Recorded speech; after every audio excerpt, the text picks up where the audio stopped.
तर एकदा या पद्धतीने भेंडी बनवून बघा. एकदम साध्या सोप्या पद्धतीने आणि फक्त 5च मिनिटांमध्ये ही भेंडीची भाजी होती. आता सगळ्यात आधी भेंडी घेतलेली आहे, स्वच्छ धुवून ती या पद्धतीने उभ्या अशी कापून घेतलेली आहे. त्यामध्येच कोथिंबीर थोडीशी कापून तीही टाकलेली आहे. कोथिंबीर सगळ्या भेंडीमध्ये मिक्स केली. आता 2 चमचे बेसन पीठ घेतलं, तेही या भेंडीमध्ये टाकू.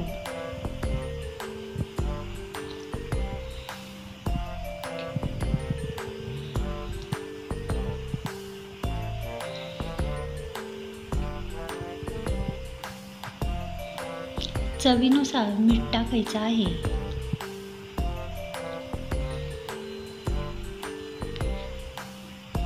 मीठ टाकल्यानंतर 1 चमचा धण्याची पूड टाकली.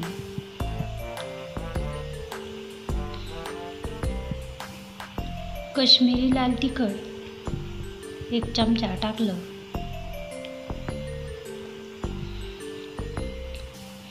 एक छोटा चमचा हळद टाकली.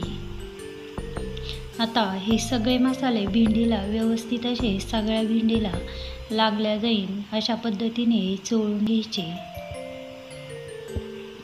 या पद्धतीने सगळ्या भेंडीला मसाले लावले. एक कढाई ठेवली, त्यामध्ये 1 चमचा तेल टाकलं. मसाले लावून ठेवलेली भेंडी, मसाले आणि बेसन पीठ लावलेली भेंडी तेलामध्ये टाकली.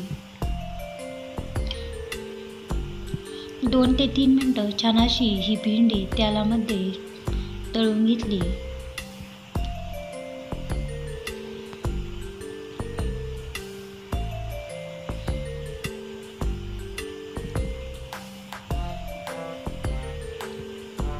बेसन पिठाने सगळ्या भेंडीचा जो ओलसरपणा असतो तो शोषून घेतला की ही भेंडी एका ताटामध्ये काढून घ्यायची.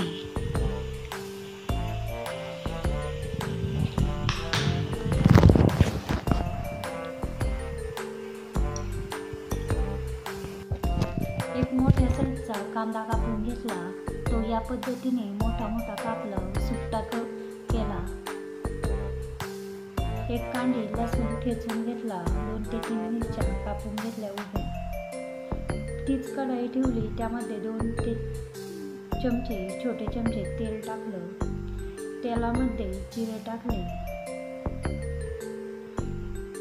ते चांगले फुलले की त्यामध्ये ठेचून आणि सोलून घेतलेला लसूण तळून घ्यायचा.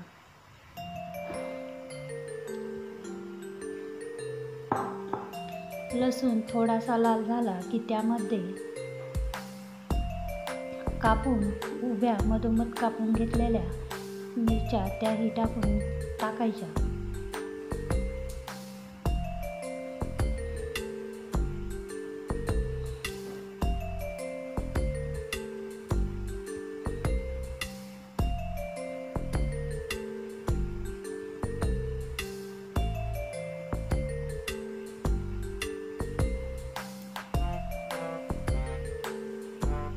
हे सगळं साहित्य व्यवस्थित तळलं की त्यामध्ये या पद्धतीने कापून घेतलेला कांदा टाकायचा.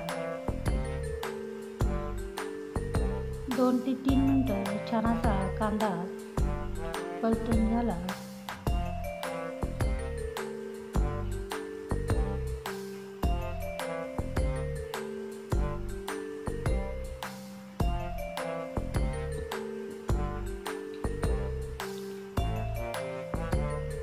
कांदा जास्त लाल होऊन न देता या पद्धतीने कांदा झाला की त्यामध्ये तळून घेतलेली भेंडी टाकायची.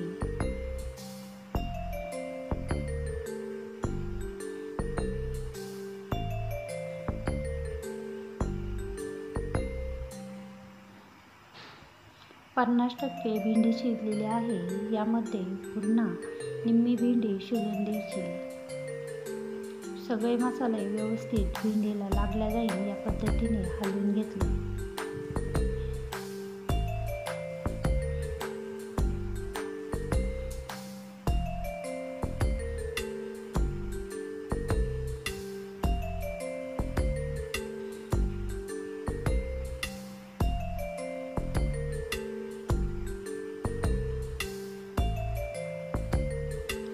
चिकट होऊ नये म्हणून 1 ते 2 थेंब लिंबाचे पिळून यामध्ये टाकले.